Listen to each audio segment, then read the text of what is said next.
So যিজনৰ পেপাৰখিনি এবাৰৰ বেয়া হৈছে অসমীয়া এমাইলৰ পেপাৰখিনি মানে মাৰ্ক অহা নাই কম্পাৰ্টমেণ্টেল দিব তেখেতৰ কাৰণে বহুত ইম্পৰ্টেণ্ট মই এতিয়া কুৱেশ্যন লৈ আহিছোঁ আৰু এনচাৰখিনিও আপোনালোকে পাব সো অলপ ধুনীয়াকৈ চাব ভিডিঅ'টো অলপ ধুনীয়াকৈ চাব 2024ৰ কুৱেশ্যনখিনি অলপ আপোনালোকৰ আছে লগত এতিয়া আছেই এই পেপাৰখিনি অলপ ওলাই ল'ব এই পেপাৰত 15 নম্বৰ আপোনালোকৰ ওচৰত পেপাৰখিনি আছে যদিও তেনেহ'লে ভাল ইয়াত 4 মাৰ্ক দিছে এক্সামিনাৰে 4 মাৰ্ক এই 4 মাৰ্কটো কম মাৰ্ক নহয় ইয়াত দুটা কুৱেশ্যন দিলে ইয়াত ক'লে এটো নাইবা এটো লিখিলে হ'ল এই দুটাৰ ভিতৰত এটাহে লিখিব লাগে অলপ ধুনীয়াকৈ চাব আৰু মই নিজৰ চেনেলত প্ৰত্যেক দিনে এটাকৈ টপিক হেক কৰি আছোঁ যেনেকৈ প্ৰথমে মই হেক কৰিছিলোঁ বৈচিত্ৰ্যময় অসম নহয় জানো বৈচিত্ৰ্যময় অসমৰ মই 10 মাৰ্কৰ এটো হেক কৰিছোঁ এটো 100% আহিব 100% 10 মাৰ্ক মই দি দিছোঁ অলৰেডি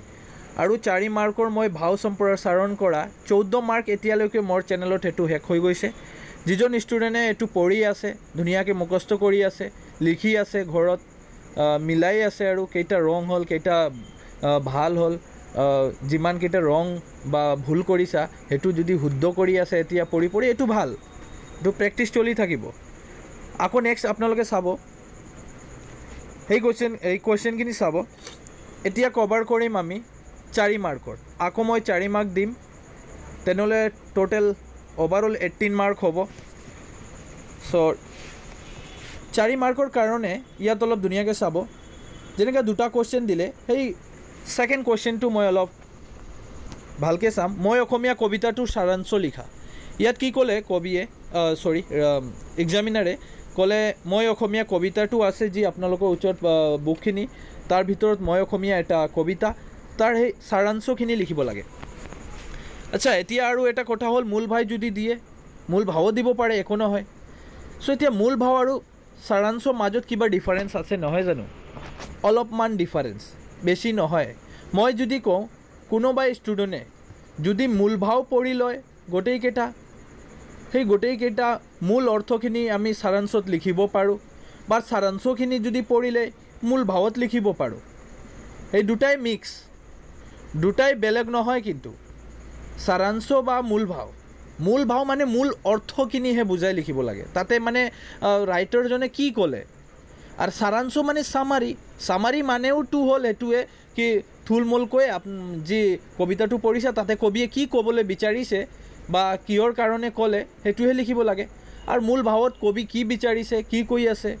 আমাক কি শিক্ষা দি আছে হেতুহে লিখিব লাগে মানে মই যদি চাওঁ আপোনালোকে অলপ চাই পঢ়িখিনি চাই ল'ব মই এটো দেখুৱাই দিম সাৰাংশ আৰু মূল ভাৱ এই দুটা ভিতৰত এটা পঢ়িলে হ'ল যদি সাৰাংশ পঢ়া তেনেহ'লে মূল ভাৱ পঢ়িব নালাগে মূল ভাৱ পঢ়া তেনেহ'লে সাৰাংশ পঢ়িব নালাগে মূল ভাৱ আহিলেও আপোনালোকে এইটো সাৰাংশটো লিখিব পাৰে বা সাৰাংশ আহিলেও মূল ভাৱটো লিখিব পাৰে একে দুটা একে মই এটোৱে কম দুটা একে এতিয়া এই চেপ্টাৰখিনি হ'ল বৰগীত ধুনীয়াকৈ চাব বৰগীত এই কুৱেশ্যনখিনি চোৱা 2018ত কি কুৱেশ্যন দিলে এক্সামিনাৰে সৰি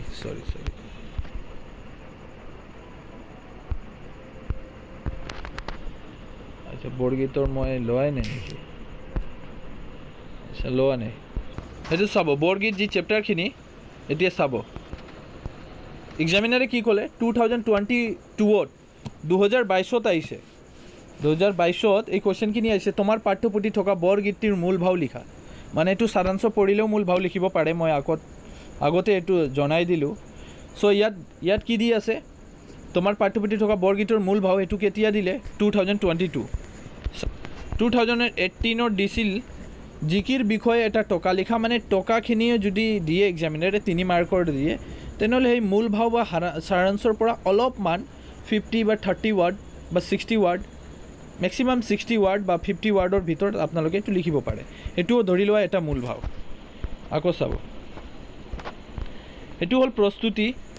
প্ৰস্তুতি কবিতাৰখিনি মূল ভাও লিখা 2020 প্ৰস্তুতি কবিতাখিনি মূল ভাও লিখা 2020 এইটো চাব মই অসমীয়া এইটোৱে দিছিল না এবাৰ 2024ত এইটোৱে আহিছে 2020ৰ কুৱেশ্যনখিনি 24ত দি দিলে এক্সামিনাৰে 2020ৰ কুৱেশ্যনখিনি 24ত দি দিয়ে মানে বেছি নহয় 2-3 বছৰ গেপ কৰি এইটো দি আছে মই অসমীয়া ইয়াত দিছিল মই অসমীয়া কবিতাটোৰ সাৰাংশ এইটো অলপ ধুনীয়াকৈ চাব আকৌ এইটো চাব 2016 18 একে কোৱেশ্চন দিছিল দুশান্ত কবিতাৰখিনি সাৰাংশ দুশান্ত কবিতাৰখিনি কবিজনৰ নাম বা কবিতাটোৰ মূল ভাৱ এইটোও 17 আৰু 19 আহিছে ওকে সো এইটো মই জাস্ট এটা দেখালোঁ এতিয়া কোনটো পঢ়িবা কোনটো ইম্পৰ্টেণ্ট হ'ব বেছিকে এতিয়া হ'ল এই দুটা তিনিটা আপোনালোকে এইটো বান্ধি লওক এটা হ'ল মই অসমীয়া এইটো পঢ়িবই লাগিব কোৱেশ্চনখিনি ৰিপিট হয় মই অসমীয়া কবিতাৰ মূল ভাৱ পঢ়িব লাগিব আৰু জিকিৰৰ মূল ভাৱ পঢ়িব লাগিব আৰু প্ৰস্তুতিৰ মূল ভাৱ পঢ়িব লাগিব মূল ভাৱ বা সাৰাংশ মই কেইটা ক'লোঁ মই অসমীয়া এটা তাৰপিছত জিকিৰ এটা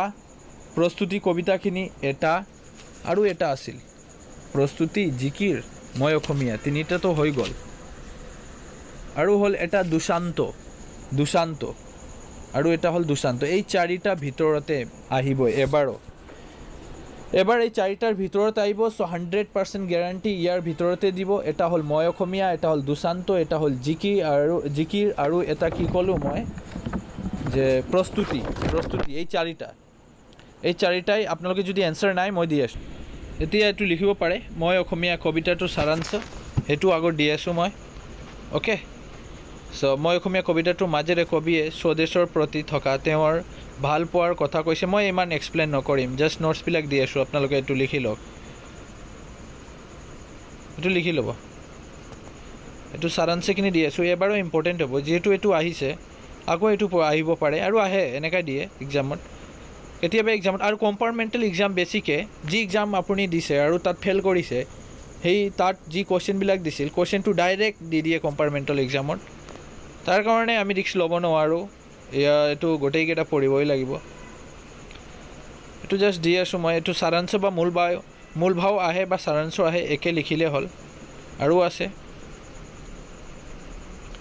বহুত নোটছ দিব লাগে আপোনালোকক আৰু ইমান মই কষ্ট কৰি আছোঁ ইমান মই এইটো এনালাইজ কৰি আছোঁ তাৰপিছত এটাকৈ মাৰ্ক আমি কমপ্লিট কৰি আছোঁ এতিয়ালৈকে 18 মাৰ্ক কমপ্লিট হৈ যাব এই ভিডিঅ'টো শেষ হ'লে আমাৰ 18 মাৰ্ক মই কমপ্লিট কৰিম আৰু যিজন ষ্টুডেণ্টে ধুনীয়াকৈ পঢ়ি আছে আমাৰ নোটছবিলাক চাইখিনি লিখি আৰু পঢ়ি আছে তেখেতৰ 18 মাৰ্ক গোটেইকেইটা কমপ্লিট হ'ব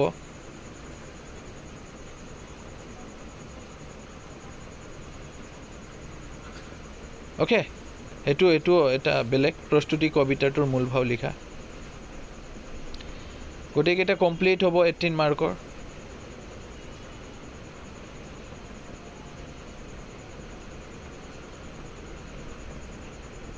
আকৌ দুশান্ত কবিতাৰ মূল ভাৱ এইটো দি দিছোঁ মই যে এই চাৰিটা ক'লোঁ চাৰিটাই মই লৈ আহিছোঁ এতিয়া এইটো লিখি ল'ব লিখিখিনি মুখস্থ কৰি লওক লাহেকৈ যোৱা কিন্তু শেষ কৰি যোৱা মোৰ মানে এইটোৱে উদ্দেশ্য মই দি আছোঁ আপোনালোকক লাহেকৈ যোৱা শ্ল'লি যোৱা মানে ইমান স্পীড যাব নালাগে মানেটো হ'ল যে এনেকা ভাবিব নালাগে যে আমি এক দিনত 2-5টা চেপ্টাৰ শেষ কৰিম এইটো কেতিয়াও নহয় তাৰ কাৰণে এইটো অলপকৈ পঢ়ি এইটো শেষ কৰা এইটো ভাল হ'ব কিন্তু শেষ কৰা টাইম আছে এতিয়াও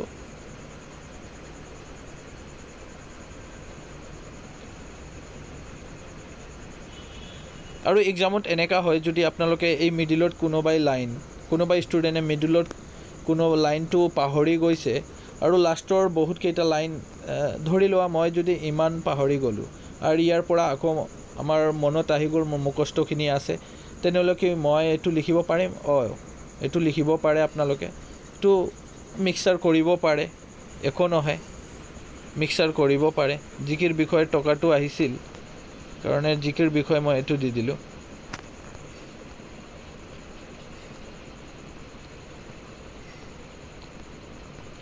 সো এতিয়া মই সম্পূৰ্ণ কৰিলোঁ আৰু ইমান মই এনালাইজ কৰি ভিডিঅ'খিনি বনাই আছোঁ এটা লাইক কৰিব লাগে আপোনালোকক এটা লাইক কৰক আৰু সেইটো শ্বেয়াৰ কৰি দিয়ক নিজৰ যিমানকেইটা ফ্ৰেণ্ডখিনি আছে তাক শ্বেয়াৰ কৰক আৰু লাইক ইম্পৰ্টেণ্ট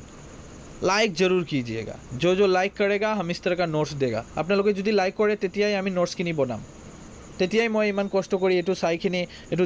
মানে পেপাৰখিনি ওলাইখিনি এইটো মই দিম। কম্পাৰ্টমেণ্টেল পেপাৰো আছে মোৰ লগত, সেইটোও মই এতিয়া এক্সপ্লেইন কৰি এতিয়া মই গোটেইকেইটা এনচাৰখিনি দিম। কিন্তু তাৰ কাৰণে আপোনালোকক এটাই কাম কৰিব লাগে, এইটো লাইক কৰক। মই এইটো চাম ভিডিঅ'ত কিমানজন লাইক কৰি আছে আৰু কিমানজন এইটো ছাবস্ক্ৰাইব কৰি আছে। অ'কে।